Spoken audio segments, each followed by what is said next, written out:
Important update. You only have one more week to pre-order my limited edition buildables before it's gone forever. Standing at 6 inches tall and with 195 individual pieces, ordering my buildables is not only a great addition to any shelf or desk setup, but also a fantastic way to support me and what I do on this channel. So if you've been a long-time viewer or this is your very first video, click the link in the description below and pre-order my buildables before it's too late. A beach artifact! Dude, this has got to be worth billions. This thing's got to be worth at least $40 at buildables.com/bedsheet.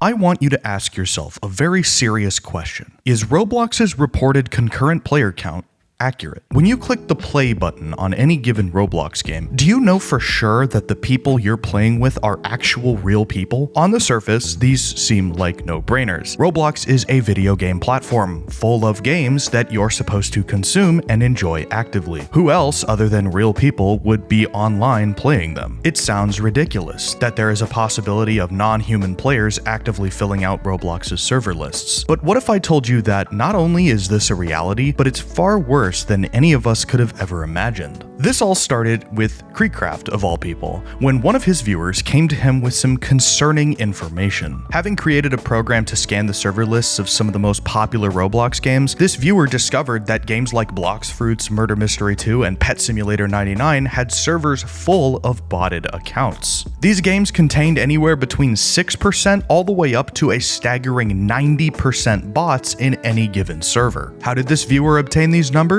Well, essentially what this program did was scan the servers of these games looking for identical avatars. Bots typically use the default character, that being a bacon hair. So looking at how many bacon hairs there were in each server gave a rough estimate of how many players in these games were actually bots. As admitted by Creek in this video, this is not the most solid way of searching for bots, but it's still better than nothing. But why would somebody do this? Why would someone take time out of their day to create and distribute a client that would bot hundreds if not thousands of accounts per install? What's the goal here? While the answer to this question seems simple on the surface, it goes a lot deeper, and I want to give my take on it as well as provide some theories as to why there are so many bots on Roblox. To uncover the truth of the botting crisis, we need to start with the actual games that are being botted. Clearly, there is a motive behind why certain games are full of bots while others seem to be bot-free, and it all comes down to collectible items. Look closely at the games that are being botted. Murder Mystery 2, Blox Fruits, Pet Simulator, Pets Go, Adopt Me. These games are all pretty different from each other. However, they all have three very important and specific things in common. The first is the inclusion of collectible items. In Murder Mystery 2, these come in the form of skins for your knives and guns. Meanwhile, in Pet Simulator, these are the titular pets. The second major thing these games all have in common is a trading system. Adopt Me, Pet Simulator, and Murder Mystery all have trading as a central mechanic, with Pets Go and Pet Simulator having dedicated trading areas. The third and final thing these games all share is extremely simple gameplay. But more specifically, they share simple gameplay that puts collecting items above almost everything else. Murder Mystery 2 spawns literally hundreds of coins per round, which makes it extremely easy to collect the maximum amount of coins you can. These three factors all contribute to Roblox's botting crisis. The items in these games are often sold on Roblox black market websites, in various unofficial Discord servers, and even just on websites like eBay. People from all over the world are flocking to Roblox to bot these games, collect as many items as they can, trade these items over to their main accounts, and then sell these items for real-world money or Robux. Naturally, this breaks Roblox's terms of service, where in Part 3-C they state, quote, "Roblox does not recognize or take responsibility for third-party services that allow users to sell, transfer,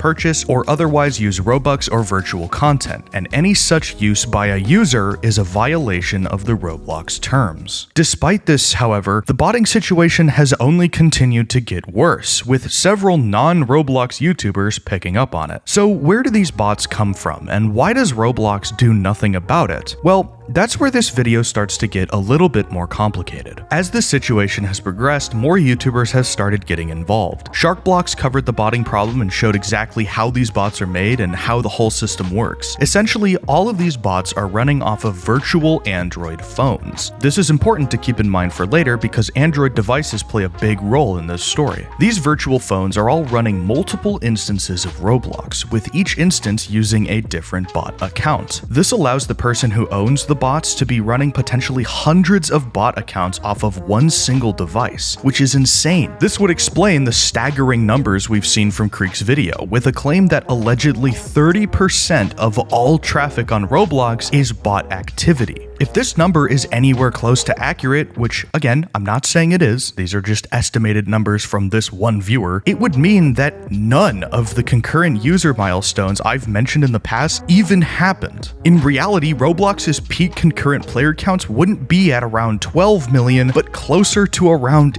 8 million. But that number is still far more than 200,000, which is my new subscriber goal. I work really hard on these videos, and all I ask for in return is for you to click that little red subscribe button. Only around 17% of you watching this video are subscribed, and with the amount of returning viewers I currently have, we could have so much more. So if you've been enjoying this video, click that subscribe button. It really helps me out. Now, back to the video. Despite what some people online say, this is catastrophic for Roblox as a business. Having any amount of botted traffic on a website that is already as scrutinized as Roblox is extremely dangerous. On top of all the other things news outlets like to report on Roblox for, having botted traffic as well could spell disaster for Roblox corporate. There's a weird misconception / conspiracy theory that Roblox actually likes the bots on their platform. The main reasoning behind this theory is that bots are artificially inflating engagement on the site. Because attention is the single most valuable currency on Earth, having high engagement on anything from a YouTube video to a Roblox game is always going to be vital to that piece of media success. This would naturally lead many people to believe that Roblox would support the use of bots to boost their numbers on the site. However, this is almost certainly not the case. The main issue with having artificial engagement on your platform is inherently that one little word, artificial.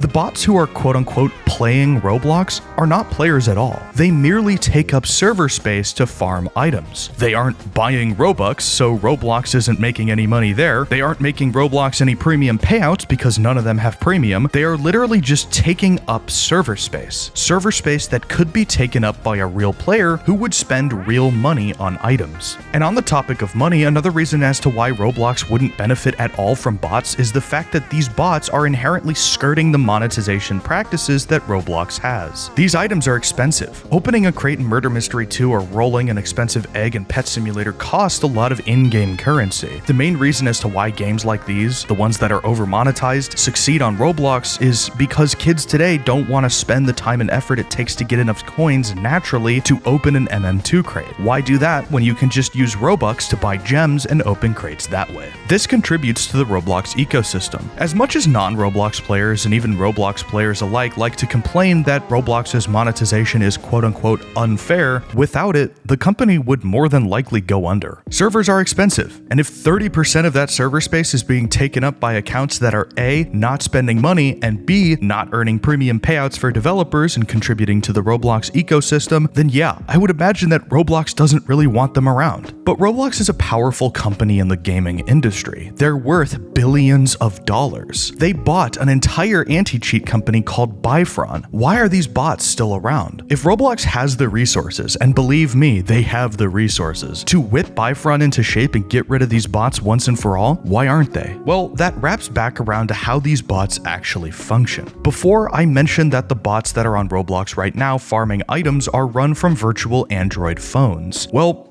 Bifron's anti-cheat doesn't currently work on Android devices. When we all learned about this from a guy named BitDancer, who is someone working at a higher up position at Bifron, everyone just kind of accepted it as fact. And then this entire conspiracy began that, oh, Roblox likes the bots because it makes their numbers look good. Well, here's the interesting part. Bifron's anti-cheat does work on Android phones. According to this video from No Text to Speech, the Roblox ban waves that us players are all too familiar with that happen every 3 months do actually catch cheaters. However, it's sort of random if they get banned or not. This then tricks the cheaters, and by extension the bot farmers, into thinking that whatever software they're using is undetectable by Roblox's anti-cheat. This is a pretty ingenious strategy. By staggering the ban waves, Roblox can be more unpredictable. This makes cheat development much harder, as developers would basically have to be 3 months ahead of every single Roblox ban wave if they want their cheats to have a higher chance of working. Doing this every 3 months consistently is a nearly impossible task. So while it may look like the bot crisis is only getting worse, in reality, it's actually getting a lot better. These ban waves have proven to be effective in the past. Remember back in 2017 when all of your Roblox followers came from these weird looking bot accounts? Well, most if not all of those accounts are gone, and that style of botting Roblox has been completely eradicated. So don't lose hope. While Roblox's peak concurrent player counts are most certainly artificially inflated by bots, the practices they're using to get rid of them once and for all seem to be working. For now. So, thanks for watching, and I'll see you all next time.